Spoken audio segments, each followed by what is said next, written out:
listening to the How to Health podcast. Turn up that stereo, plug in those earbuds, or pull up a chair.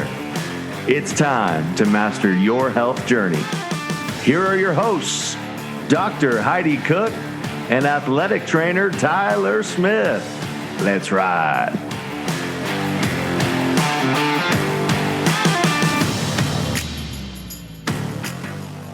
Howdy ho. Hello, how are we this fine, is it Sunday morning or afternoon? How are we defining this right now? It is morning. It's morning. It's before noon. It's not afternoon yet. I don't know what time you got up, but it's still morning. I got in late, so I slept in a little bit compared to my norm. I was going to ask you, are you somebody that can do that? Like if you get in late and you have the opportunity, like will your body let you sleep, past your normal wake up time? Yes. No. I mean, I want to say yes, but the problem is there's a certain point where like I'm laying in bed, but I'm like in and out of sleep to the point where there's a lot of times past, like 8 o'clock in the morning. I'm like, I might as well just get up because I'm not sleeping very well anymore. And this is kind of a waste of my time. It's a waste of time. Yeah, I feel that way sometimes. Yeah, I definitely can sleep later, like given the opportunity. But sometimes like my body will just wake up and like I literally can't go back to sleep. And that is the most frustrating thing. And that has never happened to me before. Pre-pregnancy. Really? But yeah, like even on vacation, there were a couple of mornings where I woke up at 6:30 and I just couldn't fall back asleep. Uh-oh. I was like, well, guess I'll lay here. I'll just hang out. Yeah. It was so weird. And like my sleep has just been all over the place because of this. Said baby. Yes. So it's just taking it one day at a time. But the night we got back, so Friday night, so not last night, but the night before, I had my best sleep score ever, according to my Oura Ring. Your ring?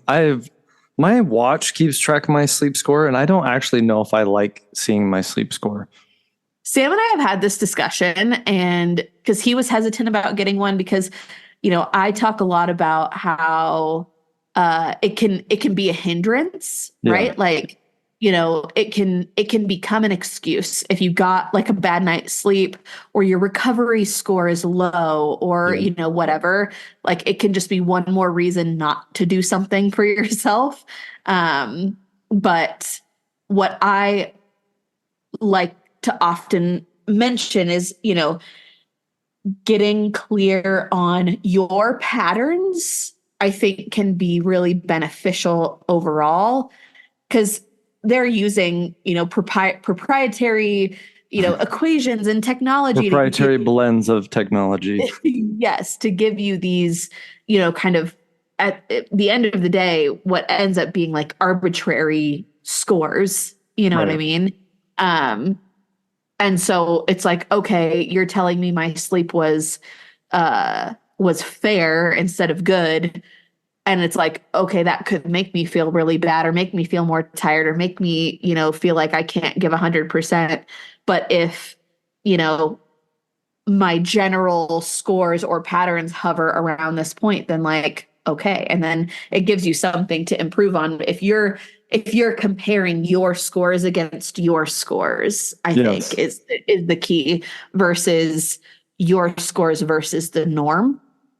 Well, I don't even, is it like, so like when I get my Garmin scores, fair, good, whatever percentage, I feel like as an individual, especially in the health field, like I'm fairly dialed in. I try to go to bed close to the same time. I have a routine. Like I know what I'm doing. Yeah. And then it's still like, I don't know if I've ever got like out of 100. I don't know if I've ever got better than like an 83%. Yeah. And I was like, oh, and there, like, a lot of my feedback is like, I don't get enough REM sleep. And I was like, I don't know how to control that factor. Like, I can't yell at my body and be like, damn you, more REM sleep. Like, I don't know how to, but like, for someone who's dialed in, like, they comparing it to like average normal people, or like what is perfect? Because like, I feel like I'm dialed in and I'm still not getting good scores. And I was like, what else am I supposed to do? Like, I don't get this. I think it is in comparison, not to perfect, but to like quote unquote optimal. Like, what is optimal? What is the optimal amount of REM sleep for a man who's 42? How old are you? 42? Almost 43. Oh my God. A week from today. Yeah. 1 week. So anyways, like I think it is against optimal, but like I could sit here and listen to you say that and argue, well, your stress is shit, you know, and I'm sure that's a contributing factor. And I took a handful of chocolate covered raisins to the face last night right before bed. So that I'm sure that didn't help my sleep score last night. And so, little things like that like I think are good, but then like, how much brain space and energy do you want to spend tinkering with that either? You know what I mean? So it's like, take what you can and control what you have the space for and, ride it out. But yeah, for me, the biggest things have been the sleep score monitoring, but also my stress monitoring has been really helpful. I don't even want to look at that in the past 2 weeks. I want no idea what my stress scores are. Yeah. Anyways, so I am glad that you got to sleep in a little bit today. Long story short. The better part is, and this is, Lindsay, don't kill me. Like, when I'm on the road, I'm usually asleep by 9 o'clock. I am not fighting any dogs for bed space. And I'm like, yes, I get like 9 hours of sleep. I tell my athletes literally by 8:30, this human is getting ready for bed. And by 9 o'clock, I'm asleep. Because sometimes I get up early. So like if I have an early morning track meet, I bring bands in my room and I'll do like 45-minute workout session just because it makes me feel better. Like, I know there are no gains, quote unquote, happening at that time. It's just like, let's move around, let's do some stuff, feel better. But so I might be up at like 5:30 in the morning, but I also go to bed intentionally early. And when you're not fighting two dogs for space on a queen size bed, it makes it a little bit easier to get some quality sleep. Yeah, for sure. For sure. I feel that. I am, I slept so good on vacation and it was so interesting to see my sleep scores, even though like I was waking up early and like couldn't go back to sleep. The sleep that I did get was really good. And that has been a like hardcore struggle for me, over the past, month plus, and a lot of it is my restfulness. Like I'm just tossing and turning a lot. And I think it's just my body being and starting to get uncomfortable.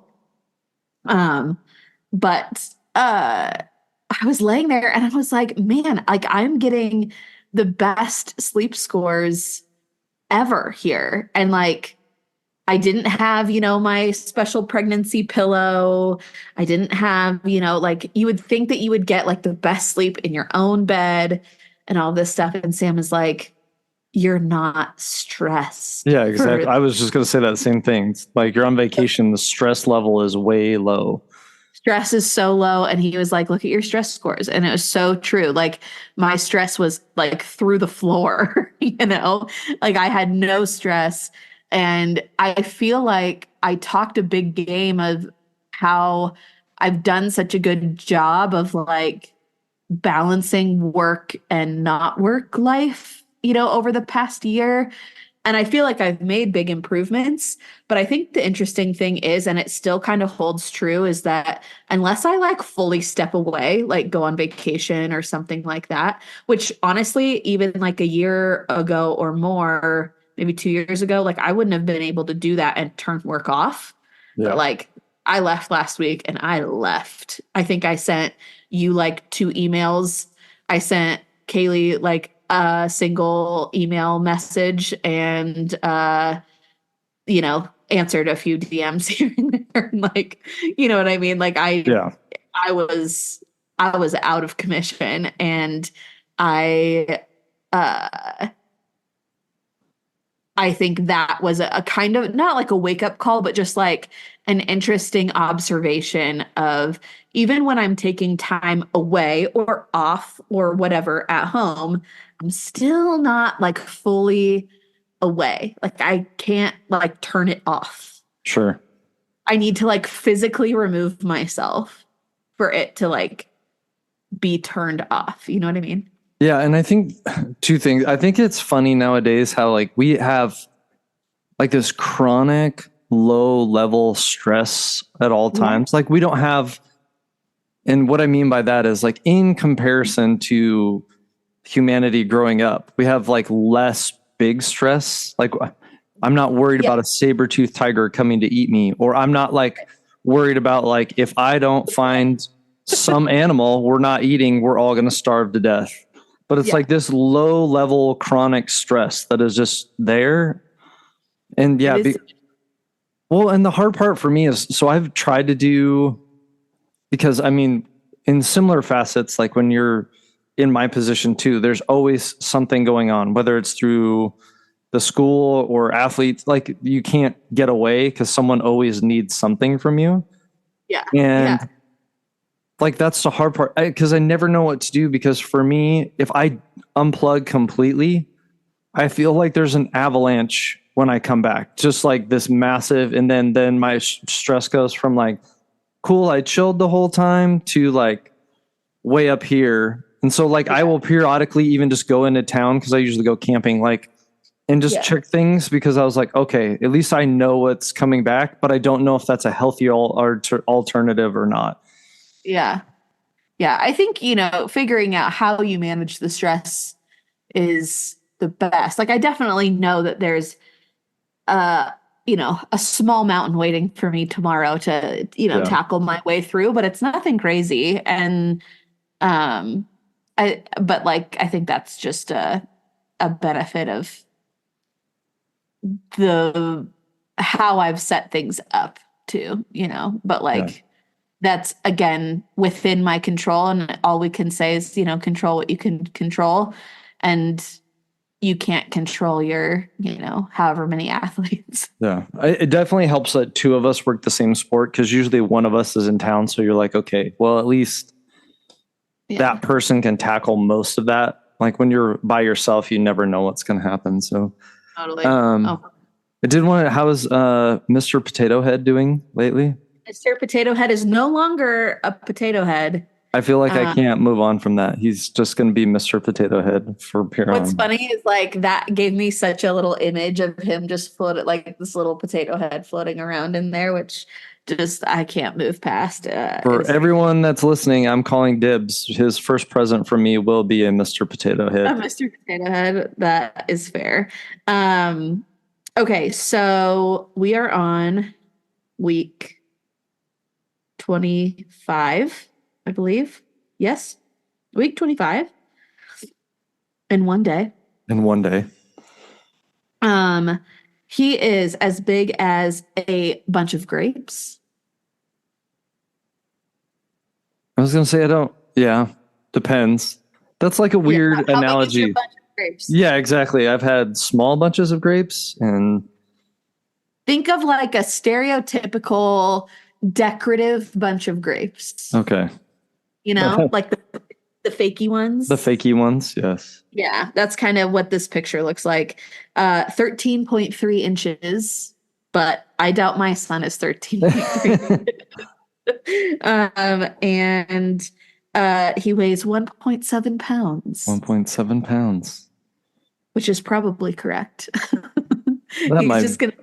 He's gonna be short and thick, just like mom and dad.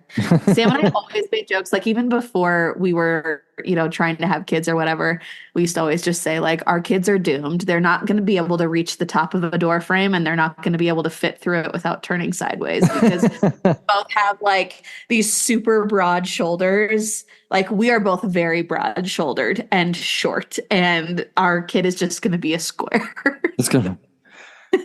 Which I don't want to say this, but let's hope those shoulders aren't too broad yet, because that's going to not be fun for certain humans in this room. No. Luckily, at his anatomy scan, everything was measuring like right around the 50th percentile. And I was like, great, we love average. Stay right on track. We're not trying to break any records right now, because I think I said this before on the podcast, but Sam's head was in the 99th percentile as a baby, and that is just unacceptable. Just God bless Sam's mom. Okay, so bunch of grapes or a TI 89 calculator. A TI 89, like from back in the day when we went to school? Yep. Do kids not use TI 89s anymore? I don't know. My son hasn't had to have one.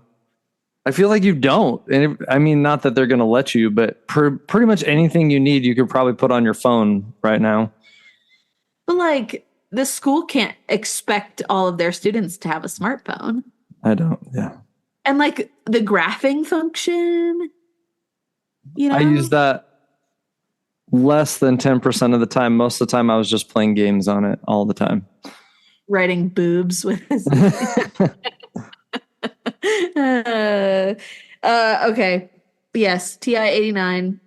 Wow, that blew my mind and made me feel very old that that kids don't use that anymore. I mean they could. I don't know. But I'm also shocking. If you're listening to this and you have a child, let us know. If you have to buy them a graphing calculator for school, let me know. Also, just shocking revelation. Tyler was probably not in the math classes that needed a TI 89 calculator. Like math was not one of those things where I was like, I wasn't on the math team, everyone. That's a shocking revelation. As long as the calculator could do 2 + 2, you were in the clear. I was good. I mean, I could do math, but I was not like in the higher end, Yeah. Quantum physics high school class. Yes. Well, yeah. So baby's doing good. He cravings include and continue to be mac and cheese. I had the best mac and cheese of my entire life, and I don't say that lightly. While I was on this trip, we went to this really nice restaurant in Laguna. It was amazing. And I always feel funny, like when we're at like a very fancy establishment and I'm like, yeah, hit me with that mac and cheese. Makes you feel like you don't really belong there. I shouldn't be here. But it had so it was like this delicious mac and cheese, and it had a Parmesan foam. So think about if you were to put whipped cream like that texture on top of already deliciously creamy mac and cheese, but it's savory. It's not sweet. It was Parmesan. And then you like kind of mixed it all together. It was so good. I will dream about that for the rest of my life. I saw that it had this Parmesan foam. I don't know what I was expecting. It literally looked like a dollop of whipped cream on top of this little thing of interesting. I've never heard of Parmesan foam. It was so good. Our waiter came back and I was like, I'd like to shake the hand of whoever came up with this. That was insane. It was so good. Like, my steak was delicious and everything was great, but like that. That was. Mwah. Yeah. Yes. It definitely outshined the risotto, which I think is a tough feat in general to outshine risotto. So Anywho, yes, cravings still include mac and cheese. That mac and cheese specifically, I might have to fly back for it just for that. Just for that. Can you ship? Here's the address. Ship it, please. Ship it, please. And the newest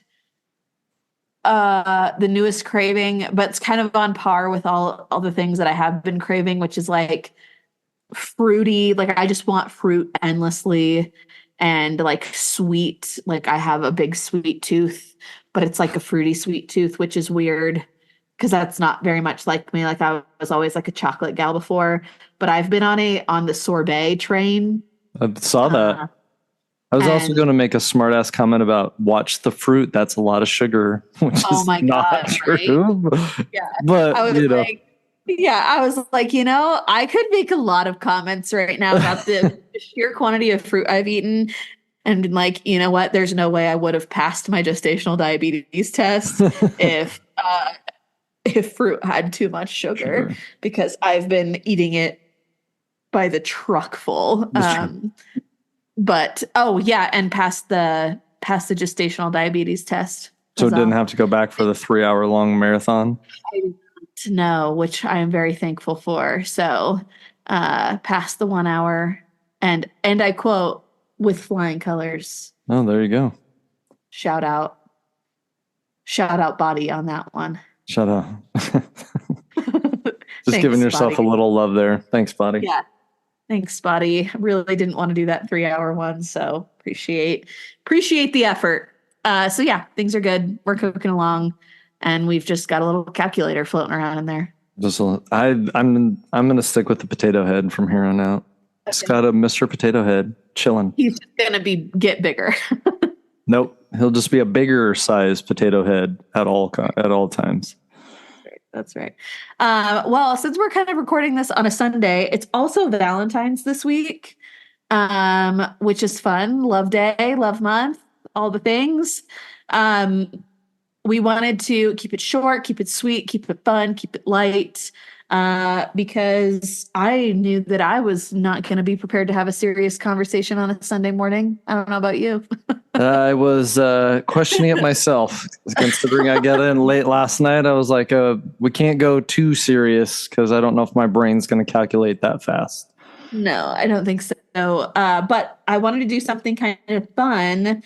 And hopefully it'll still be really informative is the wrong word, but Tyler and I wanted to kind of bounce back and forth. We each chose 5 quote unquote favorite things. So we're going to do a little favorite things pod. I feel like Oprah, you get a car, and discuss our favorite things in this particular category. And not only dive into that for ourselves, but also maybe spark some new ways that you can show up and show your body some love this week or in the future, and maybe add some new fun things into your routine. And just, maybe you get some fun new suggestions to either mix things up or, add something fun to your routine. So I'm excited for this. Yes, it should be a lot of fun, and hopefully jog some ideas, have some, like you said, a couple new things that maybe weren't on your radar that might be now. And us to share. Oh, it's always fun to share a little bit more about ourselves with the audience, let you guys get to know us a little bit better, probably on levels that you don't even want to get to know us on, but it's our way of sharing with you. Oh boy. Okay. So you kick it off. What's your first favorite thing question? Favorite thing question. Okay. Well, I don't know what to call it. Favorite thing. I don't know. Well, okay. Favorite thing, but we're asking each other questions too, right? I hope. Yeah, that's what you said. Okay. Okay. Now I know where we're going. We should have maybe. I thought she just rapidly changed this on me. Like I was supposed to have 5. Yeah, we're good. Okay. That's close.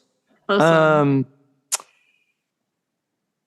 What is your new favorite health hack that is on your radar that maybe like within the last 6 months you found out that you really enjoy, but it's new to you? Health hack.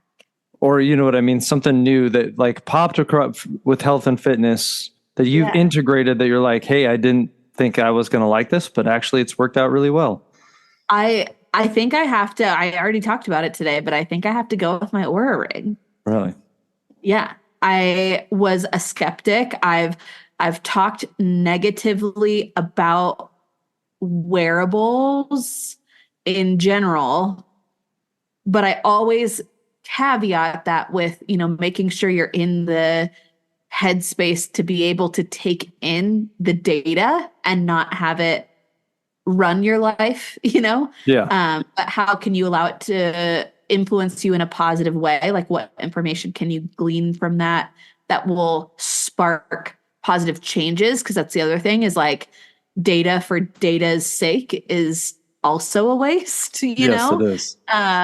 So yeah, but I think it has been very beneficial for me to learn about my sleep patterns, specifically stress, and has sparked just like some small tweaks of, we've moved dinner time earlier, which has been helpful, especially through pregnancy. Like I just don't have a lot of space anymore, which sounds funny to say, but like if I eat a big meal, I get so uncomfortable just because there's no more room. Like there's no room for anything to go. Right. And dinner is usually like a bigger meal in our house. And so making that a little smaller, also making that earlier has improved my sleep scores and, my overall restfulness and things like that. So yeah, I think that has to be my favorite new hack. And also hack, if anybody didn't know, they are fully covered by if you have an HSA. So we were able to just use our HSA card to purchase it, which was nice. Very nice. Because they are not cheap. So just something to think about. But yeah, I have very much enjoyed it. I was honestly skeptical about it. And then the other thing I'm really excited for about it is the cycle tracking feature. Obviously not relevant to me now, but excited for that feature when the time comes. I think that'll be really beneficial in how it pairs with the Natural Cycles app. Nice. Oh, yeah. That's exciting. Yeah. So that's mine. What's yours? Interestingly enough, it is dealing with sleep. And I can't remember if it was a audiobook that I was listening to or a podcast. But the person talked about stress while sleeping. And so he gave this hack and I tried it out and I've actually really come to enjoy it. And that is when I go to bed, I set a timer and I have I refuse. I don't let myself look at the time until it's time to get up. So like when I'm going to the bathroom, when like I can't sleep, you put in a practice, whether it's like breathing or, like whatever, counting sheep, whatever you want to do, but don't allow yourself to look at the clock because you create more stress about the amount of time you have left and trying to get sleep in than if you just like, I don't have a clock. Like I don't look at, my wife has one, but I don't look at